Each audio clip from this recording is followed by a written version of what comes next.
Today I'm going to show you how I designed my very own book cover, front and back.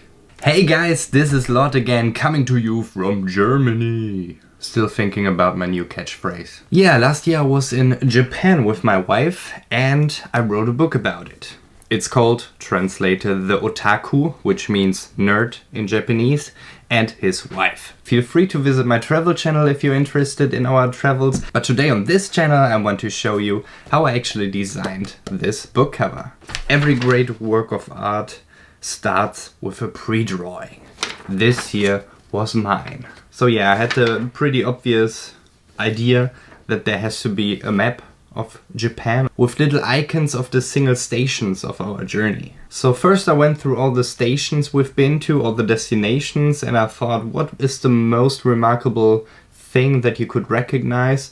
And yeah, I drew a little something for every city. And of course, since it's called The Otaku and His Wife, I wanted to also show the otaku and his wife. And therefore I drew myself down here as a kabuki actor, Japanese theater. They have those unique Japanese style costumes and makeup, and I really love this. And also with the pose I'm doing, that's pretty iconic. But I'm still a tourist with the camera around my neck, and of course my wife is embarrassed by me, so that's pretty authentic. So my first step, of course, was to write that book. And then I had to see how many pages were there finally. That's of course useful information because you have to know how broad the spine of the book has to be. Yeah, and on this basis I got a template and I drew on that. First I started with the map because that's the base of all of this. That's the main thing on the front page that makes you recognize that it's about Japan. Then on the next layer above it,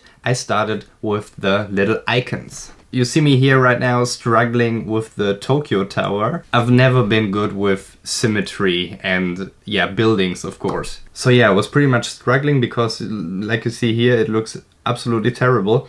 But then I decided that I'm gonna shrink this icon so very much that the drawing doesn't have to be perfect. That's pretty much the worst thing an artist can do, that he wants to be too perfect. I think that's a good lesson. You don't have to be perfect, you just have to be perfect enough. So in the end I decided I don't want to waste hours with this damn Tokyo Tower. I just make it as good as possible. I think in this tiny version you don't recognize the flaws so much. And there's so much going on this cover that I don't think you really concentrate on this little piece. Another building that's very symmetrical and has lots of details was the Torii Gate in front of the Kanazawa station. I think that's the part that I hated the most. Yeah, then of course we got Mount Fuji right here, one of the deers from Nara. They are very famous.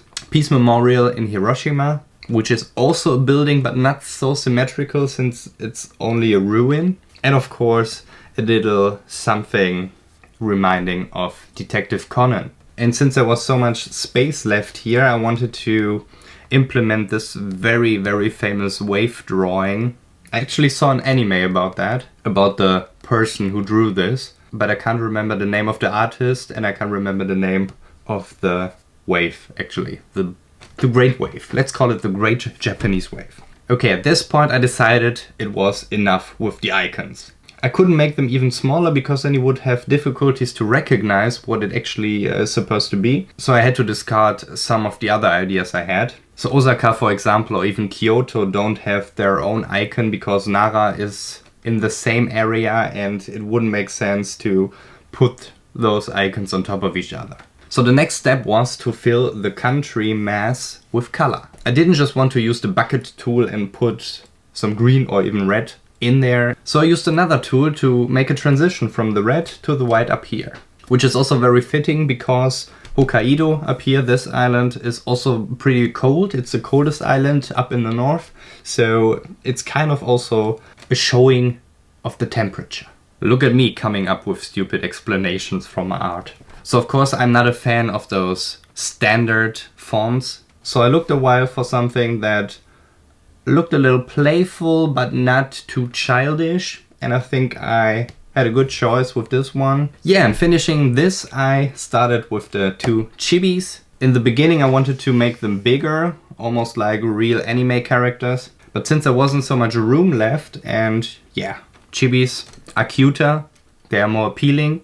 And since chibis have much shorter legs, I was no fan of this pose. I think that would have been pretty problematic with chibi legs. So I went with another one that's also pretty typical for the kabuki theater. Yeah, and I'm very happy with the outcome. I had lots of fun to draw the makeup, the line work, the flames or what it's supposed to be. It's a very interesting art style and I love it. And in the end, to make it all more interesting and to have a little bit of background, I included it's pretty much the idea of the Japanese flag, that you have the sun right here and it's shining all the way through here. Yeah, that's pretty much the process how I designed my book. I'm very happy that I got to publish my very own first book. If you're interested, and sorry if you can read German, I put a link in the description below where you can buy it as a book or as an ebook. I'd be happy if you support me with this or just with a nice comment or like or a subscription, of course. Thank you for watching. See you next time. Bye bye. May the Lord, that's me, be with you. See ya. Yeah, catchphrasing once again. Great.